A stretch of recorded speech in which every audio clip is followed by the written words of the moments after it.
Hello friends, welcome to my YouTube channel. मैं आपका दोस्त सीए संदीप मित्तल।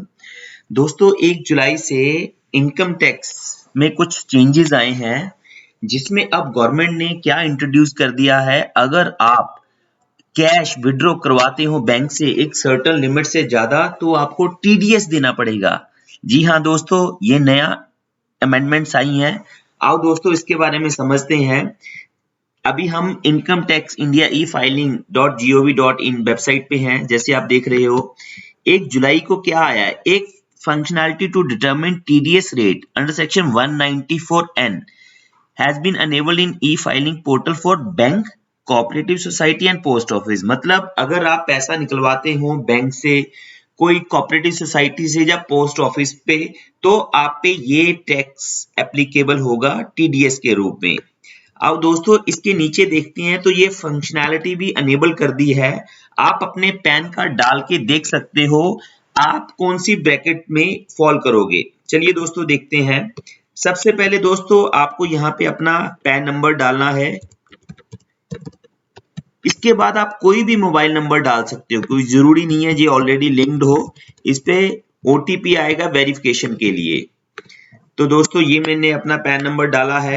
अब वेट कर रहा हूं, ओटीपी आएगा। ओटीपी आ चुका है। अब दोस्तों, हम यहाँ पे अपना ओटीपी फिल कर रहे हैं। ओटीपी फिल करने के बाद सबमिट किया। तो दोस्तों, जैसे देख रहे हो, मेरे केस में लिमिट दिखा रहा है TDS is deductible at 2% if cash withdrawal exceeding ₹1 CR। तो दोस्तों, अगर मैं बैंक से 1 करोड़ रुपए से ज्यादा निकालता हूं, तो मेरे केस में मुझे 2% टीडीएस के रूप में गवर्नमेंट को देना पड़ेगा। दोस्तों, ये मेरे पैन पे एप्लीकेबल था। कुछ केसेस में आएगा TDS is deductible at 2% if cash withdraw exceeding 20 lakhs and at 5% if exceeds ₹1 crore. मतलब कुछ पैन पे ये एप्लीकेबल होगा, अगर वो 20 लाख से ज्यादा विड्रॉ करवाते हैं तो उनपे 2% एप्लीकेबल हो जाएगा। तो दोस्तों, इसको डिटेल में समझने के लिए आओ सेक्शन को गो थ्रू करते हैं। ये दोस्तों सेक्शन है 194N।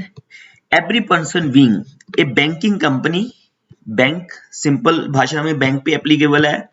कोऑपरेटिव सोसाइटी जो बैंकिंग की ट्रांजैक्शन में इन्वॉल्व है, और एक पोस्ट ऑफिस, क्योंकि पोस्ट ऑफिस में कैश का लेन देन चलता है।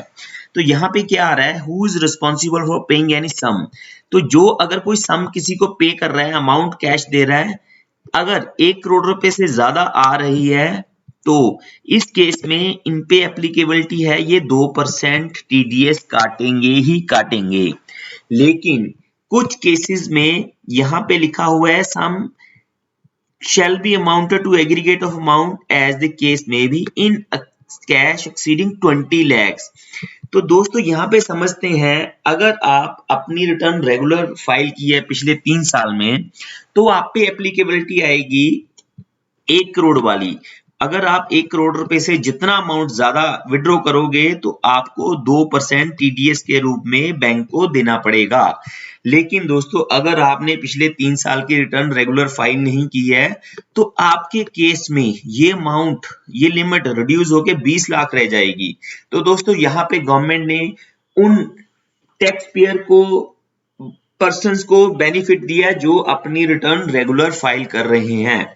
तो दोस्तों, आप अपने पैन नंबर डाल के यहाँ पे चेक कर सकते हो कि आप कौन सी लिमिट में फॉल करोगे।